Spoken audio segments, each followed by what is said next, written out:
बापा माने लोके कहती भाग्य रे जहाँ लेखा अच्छी ताको भोगिबाकू पड़ी थाए किंतु भाई भाग्य परिवर्तनशील ए कथा मनुष्य ठार आरंभ कर जीवजंतु भी बुझंती मोर माँ मैंने दिने जमदूत आज्ञा भगवान श्रीकृष्ण को पचार प्रभु सुदामा भाग्य रे जहाँ लेखा अच्छी ताहा से भोगी नहांती प्रभु आज्ञा स्मित हस दे कहले अरे कौन सुदामा भाग्य रे लेखा अच्छी आ कौन से भोगी नहांती मोर माँ मैंने से जमदूत कहते प्रभु सुदामा भाग्य रे यशस्वी हवार अच्छी कुबेर परी संपत्ति भाग्य अच्छी हेले आज सी दरिद्र ही भिक मागी चलुंट मोर माँ मैंने एक शुणी भगवान श्रीकृष्ण कहते जे मनीष भाग्य जहाँ लेखा थाए ताहा चिरदिन रही ना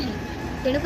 मोर माँ मैंने से भगवान श्रीकृष्ण कहते दिने जमदूत से कहते दिने सुदामा और मु दिन जाइए जंगल को काठ आने गुरुमा आमर दीटा पुटुड़ी चना देते भोक लगे से चना को खोलिकी खाईनब मोर माँ मैंने जिते सुदामा से पुटुड़ी को खोली से जानी जे पुटुड़ीटा आगुरी अभिशाप्त था केमी दे था निज मित्र को से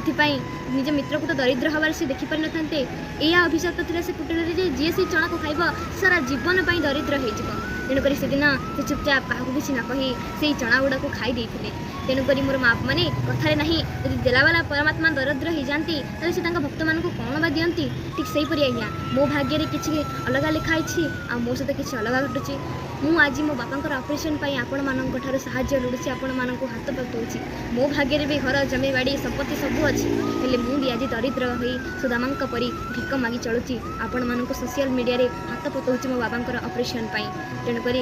यह ही हुए आज्ञा भाग्य में जहाँ लिखा थाए ताहा सब हुए ना भाग्य में जहाँ लिखा हुए ना ताहा सब चिरदिन पाई रही बोलिए जगन्नाथ भगवान की जय।